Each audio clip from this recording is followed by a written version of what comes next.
Hello दोस्तों, स्वागत है आपका हमारे इस YouTube चैनल आयुष भक्ति दर्पण पर। चैनल पर अगर आप नए हैं तो प्लीज़ लाइक और सब्सक्राइब करना न भूलें। इससे आप तक हमारे सभी वीडियोज सबसे पहले पहुंचेंगे। तो चलिए आगे बढ़ते हैं। आज की कहानी महात्मा और एक नर्तकी की है। बहुत समय पहले की बात है।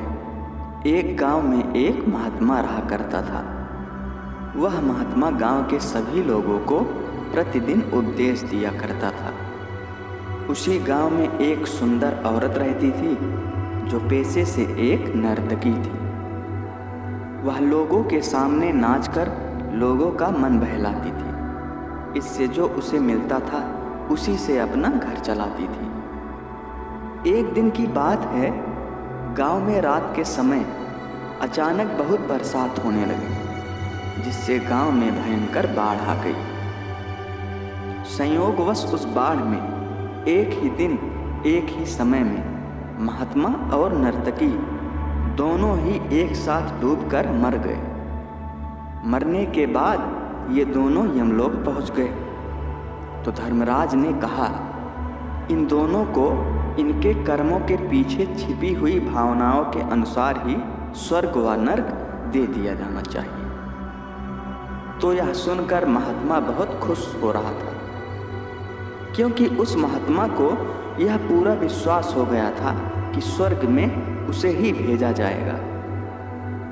लेकिन वहीं दूसरी ओर वह नर्तकी बिल्कुल शांत होकर अपने ही स्थान पर खड़ी थी।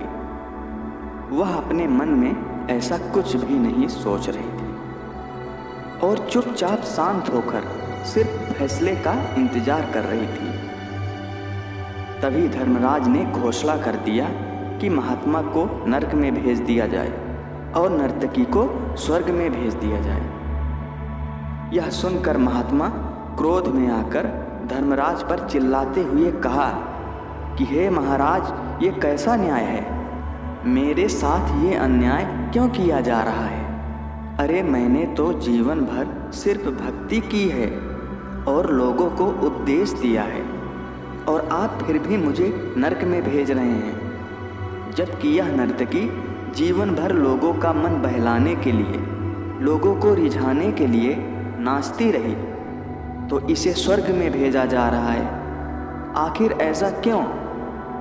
महात्मा की सारी बात सुनने के बाद धर्मराज ने शांत भाव से उत्तर देते हुए कहा कि हे महात्मा, यह नर्तकी अवश्य ही अपना पेट भरने के लिए लोगों के सामने नाचती थी, लेकिन इसके मन में यही भावना थी कि मैं अपनी इस कला को ईश्वर के चरणों में समर्पित कर रही हूँ। जबकि तुम लोगों को उपदेश तो दे रहे थे, लेकिन तुम उपदेश देते समय भी यही सोच रहे थे कि काश तुम्हें भी इस नर्तकी का नाच देखने को मिल जाए। धर्मराज ने महात्मा से आगे कहा कि तुम महात्मा होकर भी यह कैसे भूल गए कि मनुष्य के कर्मों से अधिक उसके कर्मों के पीछे की भावनाएं माने रखती हैं। अतः तुम्हें नर्क और नर्तकी को स्वर्ग दिया जाता है। दोस्तों, व्यक्ति कितना भी कर्म कर ले, यदि उस कर्म के पीछे की भावनाएं शुद्ध नहीं हैं, तो उस व्यक्ति के साथ वही होता है जो उस महात्मा के साथ हुआ। इसलिए हमें हमेशा शुद्ध भावनाओं के साथ ही कर्म करना चाहिए। आशा करता हूँ कि आपको यह वीडियो पसंद आया होगा। दोस्तों, अगर आपको हमारा यह वीडियो अच्छा लगा और आप अगर इसी तरह की कहानियाँ सुनना पसंद करते हैं, तो आप अभी हमारे इस चैनल आयुष भक्ति दर्पण को लाइक, सब्सक्राइब, कमेंट और शेयर भी ज़रूर कीजिए। धन्यवाद।